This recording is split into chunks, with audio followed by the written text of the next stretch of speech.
Assalamualaikum warahmatullahi wabarakatuh. Saya Muhammad Sobri bin Samsudin, nombor matrik 275069. Di sini saya akan mengulas tentang pembinaan negara bangsa ikut Perspektif Malaysia. Yang pertama, negara bangsa adalah dua perkataan yang berbeza, iaitu negara dan bangsa. Negara suatu organisasi dari satu atau beberapa kelompok manusia yang bersama-sama mendiami satu wilayah tertentu dan mengakui adanya satu pemerintah yang mengurus tata cara serta keselamatan. Bangsa ialah kewujudan dalam kumpulan manusia tertentu dengan beberapa ciri yang sama. Persamaan ini boleh terjadi daripada pelbagai perkara seperti unsur-unsur jasmani, politik dan kebudayaan. Yang kedua, bangsa.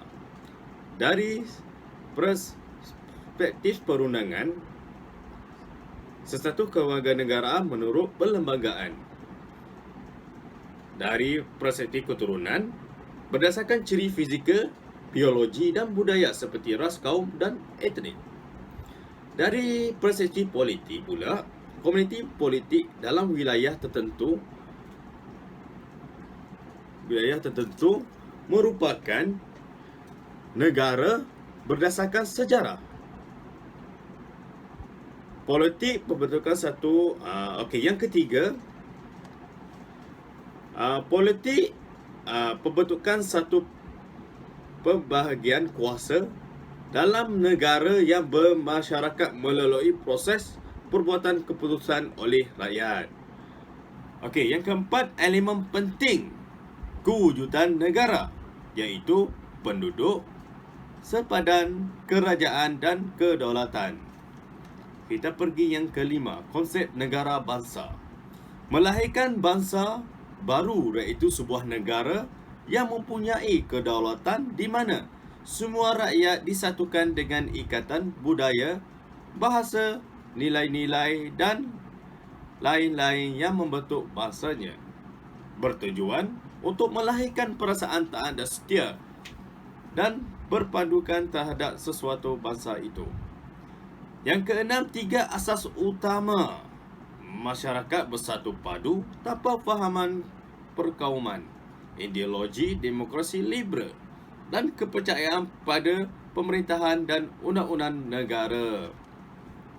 Pembinaan negara bangsa dibina berdasarkan rukun negara melalui strategi penyusunan semula masyarakat di bawah program dasar ekonomi baru pada tahun 1970. Kita pergi yang seterusnya, yang ke-8. Faktor pembinaan negara bangsa melalui 4, iaitu integrasi, nasionalisme, patriotisme dan demokrasi. Yang seterusnya, yang ke-9, faktor-faktor ancaman kewujudan negara bangsa, iaitu globalisme, neofeudalisme, liberalisme, pluralisme. Kesimpulan yang seterusnya yang kita dapat di sini ialah walaupun Malaysia sedang menuju ke arah sebuah negara maju dan terdedah kepada globalisme yang melanda akibat daripada landakan teknologi maklumat, pembinaan sebuah negara bangsa Malaysia yang bersatu padu masih diperlukan kerana Malaysia merupakan sebuah negara yang penduduknya terdiri pada masyarakat majmuk.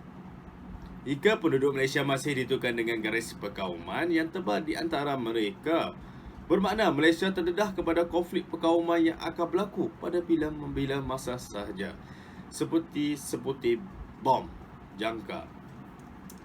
Begitu juga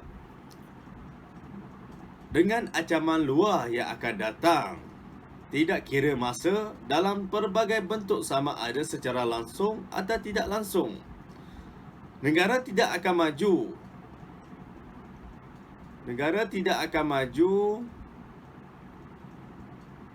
maju kerana masa dan kos yang tinggi digunakan untuk menangani masalah ini. Usaha kerajaan dalam menyusung semula masyarakat melalui dasar-dasar yang dijalankan selepas peristiwa 13 Mei 1969 merupakan langkah baik menuju pembentukan sebuah negara bangsa. Sekian, terima kasih dari saya. Assalamualaikum.